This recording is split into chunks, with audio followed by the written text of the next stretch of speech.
Hello Vinyl Community, this is Sean with another video. And for this video, I'm continuing my collection, going through my collection A through Z, finishing up with the C section of my vinyl records.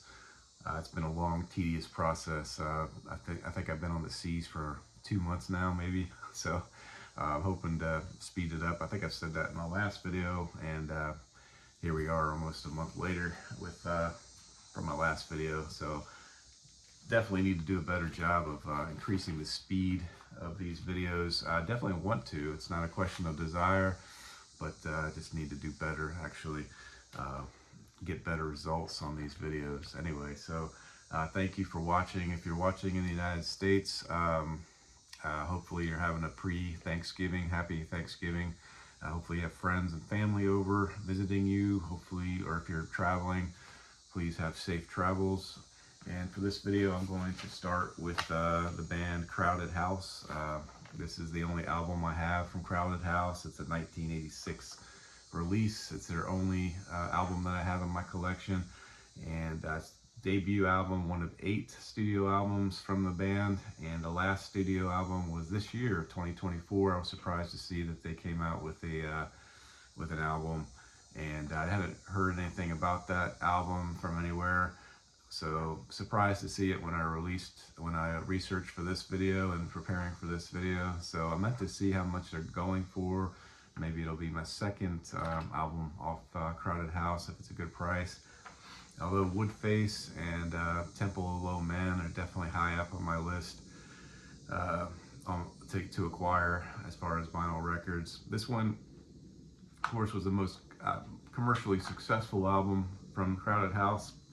Has the song Don't Dream It's Over, which is did the best as far as any single from the band ever. And that song made it to number 2 in the US, number 1 in New Zealand and Canada. Didn't write down how well it did in Australia. I'm sure it maybe was number 1 there. It charted all over Europe. I remember it from the Stephen King miniseries, The Stand. It's like an 8-part miniseries or something like that. My wife loves Stephen King, and the only way I watch horror movies if it's sort of like a mini series, like on Lifetime Originals, or I don't know, NBC, ABC, or CBS. I don't like horror movies, but I like the without the blood and gore. I'm a wimp when it comes to horror movies. But anyway, I just remember that song from that mini series as far as that song goes. And then Something So Strong was the other song off this one. Now I rank the songs on this just to find out where I am with my record collection, what my favorite albums are, if they shake out the way they think that I think they're going to shake out, or if they're different. And the Something So Strong, when I listened to it, was the one that stood out to me the most, that kind of stood the time. It was just a great song still to this day. Ranked it a hair over Don't Dream It's Over. Another song off this one that I really love is Hole in the Wall. And for the Something So Strong though, like I say, I rank before I do any research on the albums. And I saw it stood out to me because it's the opposite of what I wrote down in my notes.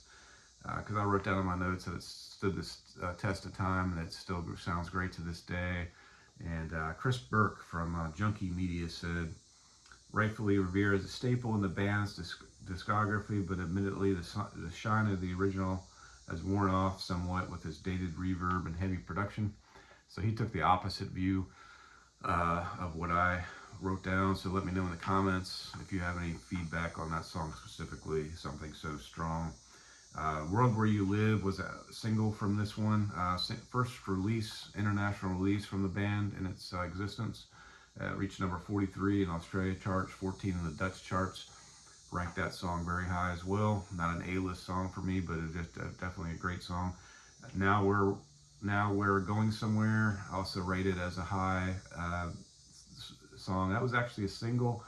It reached number 63 in Australia, 33 in New Zealand. It didn't do anything in the United States or North America, but yeah, so it's the only single off this album that's not on the Greatest Hits album, which I thought was interesting.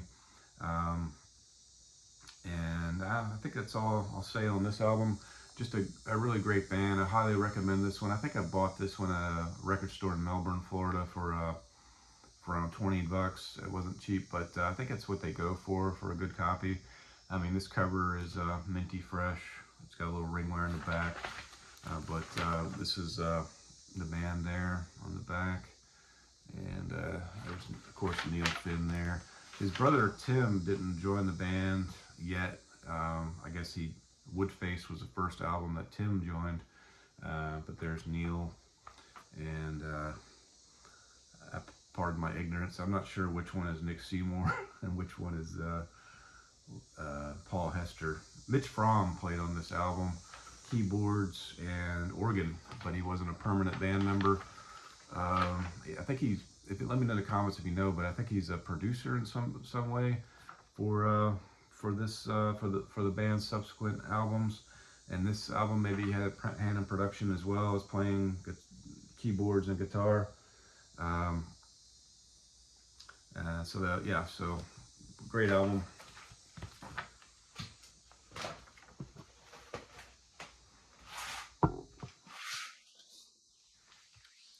All right, next album I'll show is The Cult. I only have one album from The Cult, one vinyl record. I have Love and Electric on CD, but I'm not showing those on this video.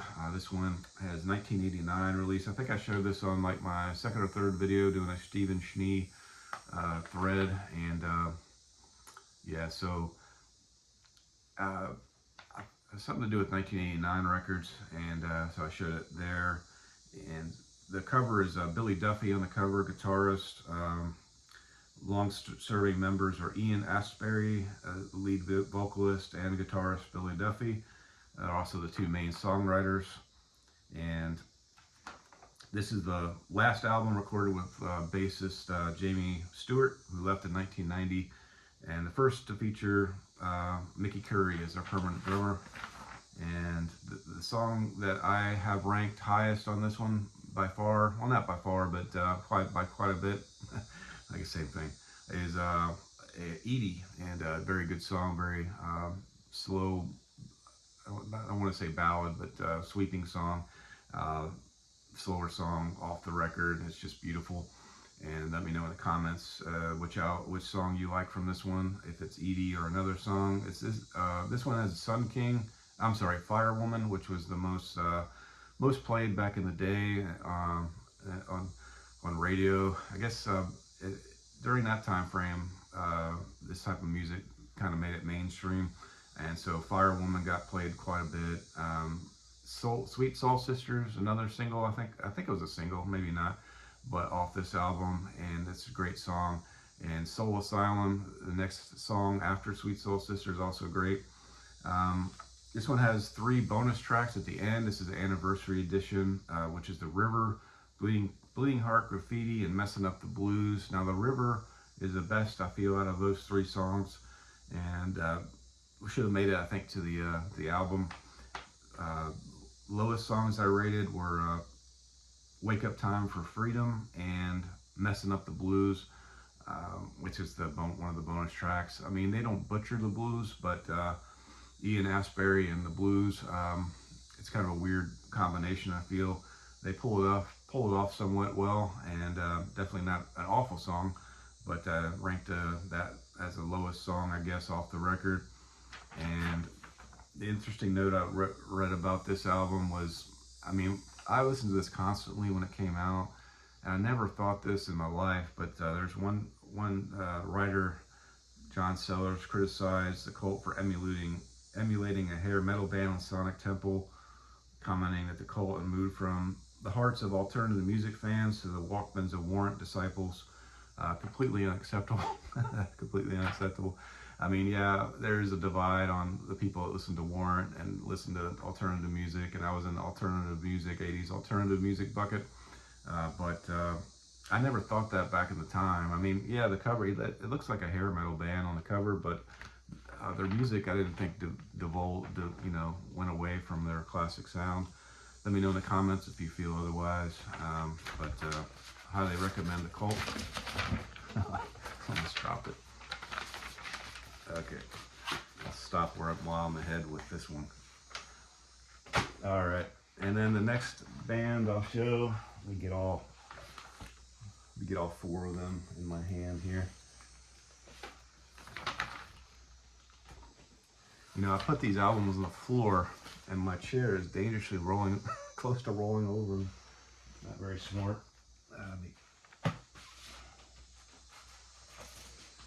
All right. Okay. So this may not be smooth sailing going through their discography. The Cure is such a complex band for me as far as trying to describe. One of my favorite bands for sure. I'm gonna have a hard time with this. I just have a feeling. So the Cure, I have, like I say, 4 albums, and everyone is showing the vinyl community their newest album. And I haven't watched all the videos. I've got them kind of tagged and stuff to watch later. But the ones I have seen talk mostly positive about the Cure. Their recent album, Songs of a Lost World. So I'm looking forward to buying that one. And the first one that is in my collection is The Cure 17 Seconds, 1980, second of 14 studio albums. And this one, after their first album, they toured, and they had a falling out between band members Robert Smith, the lead singer, and bassist Michael Dempsey. So Michael Dempsey went by the wayside. I didn't make it for this album. When they were touring, they had a divide on where the band should go, and of course Robert Smith won out on this one. Michael Dempsey didn't have wasn't able to persuade Robert Smith to go in his direction. He wanted to go in like a XTC type model, and Robert Smith wanted to be like Siouxsie and the Banshees Part 2. Or not Part 2, but like similar in that vein as Siouxsie and the Banshees. And of course Robert Smith won out. I think for their music, Robert Smith vocal style, it was a really good decision to go in that vein, to keep going in that vein. And so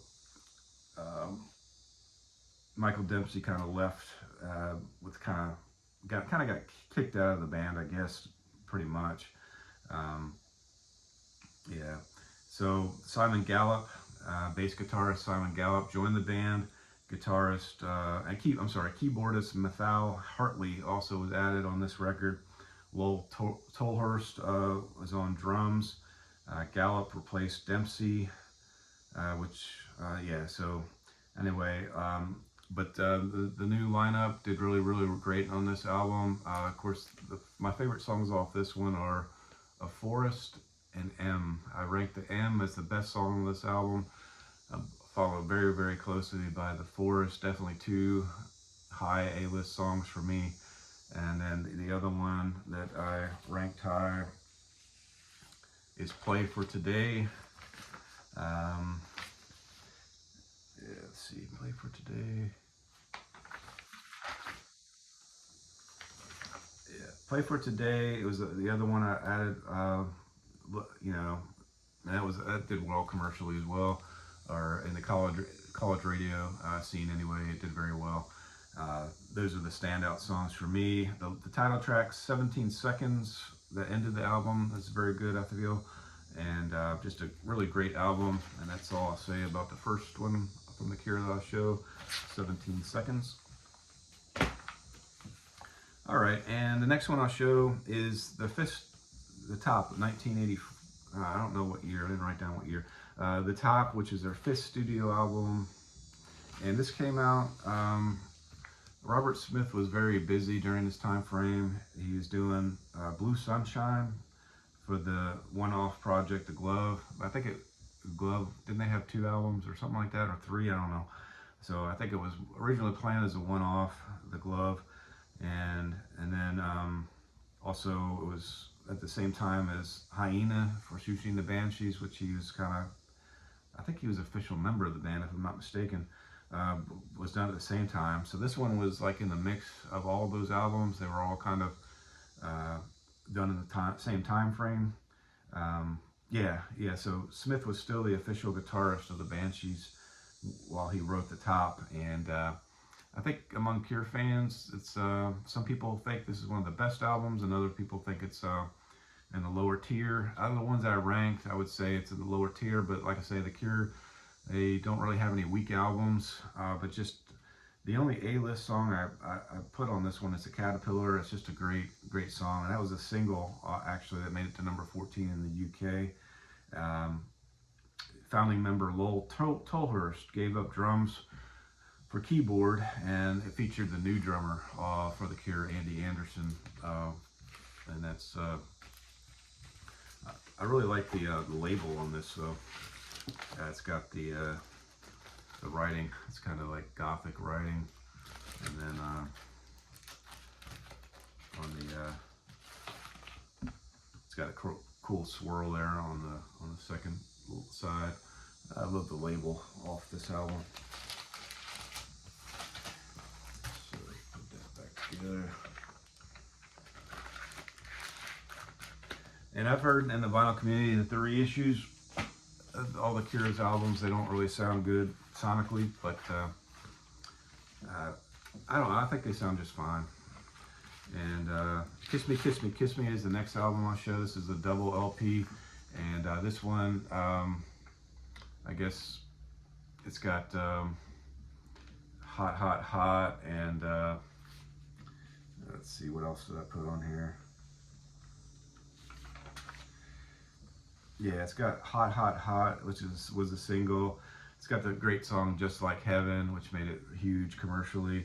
And yeah, so just this is a lengthy album, like I say, double album. I want to say it's thought I wrote down how long it was in duration, but it's a mammoth album, and it's the songs that I rated the highest off this one definitely is All I Want, the song that's right after Just Like Heaven.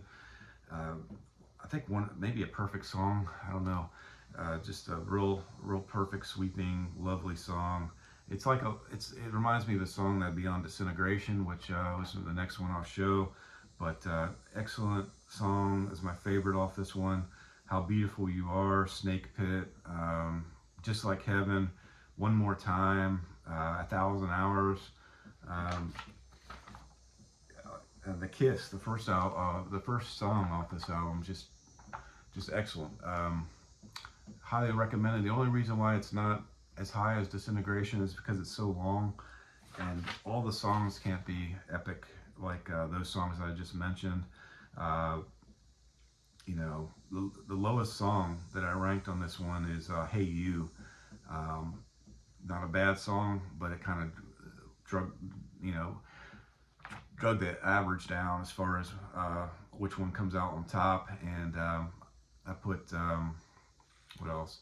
Hot, Hot, Hot. Never been a huge fan of that song. I kind of drug the average down. And so, you know, I feel like the double albums, they should have gatefolds, but this one, no gatefold. You just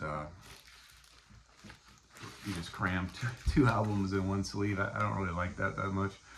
Feel like it should be a gatefold. It deserves to be a gatefold, how great this record is. So that's my next album. All right, and I'll try to speed it up here with this last, I shouldn't speed it up, because this is like one of the best albums of all time. It's Disintegration. And this one, like I said, I'm ranking these albums. This one's gonna be top 10, I'm sure, maybe top 20. We'll see. I mean, I got a long way to go, but this one is where I'm gonna have a hard time explaining how epic this album is. It's Plain Song opens up this album, and if you like the Plain Song, it just follows that same type of atmospheric theme. Yeah, it is kind of depressing, and it's Disintegration is kind of an apt title for this album. But you know, everyone gets in those moods, and for me personally anyway, when I'm in those moods, there's nothing better than to put this album on. It makes me feel better. It's kind of, I guess it's reverse psychology, maybe. Knowing other people are in a gloomy state helps you to recover yourself. So it's always helped me before I even had this album, streaming it or whatever. When I was a kid, I think I had this album definitely on CD or tape. I'm not sure which one it was, but my favorite songs off this one are that Plane song, Love Song, Last Dance, Fascination Street, just epic.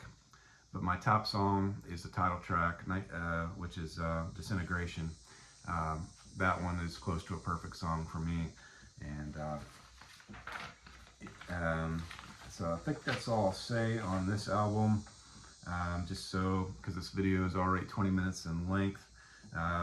This is what I was saying when I first started talking about The Cure. It's just hard to explain their music. It's just, you have to listen to it, and you're either a fan or you're not a fan. And so I'm definitely a huge fan of this album in particular. Out of the albums I've shown, this one beats Kiss Me, Kiss Me, Kiss Me by a couple points. And yeah, so, which was my second highest rated album. But 17 Seconds was pretty close behind.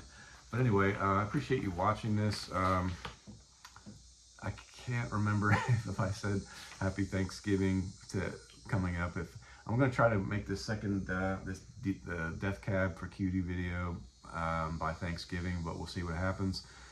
So everyone have a great holiday weekend, and thumbs up, comments are appreciated.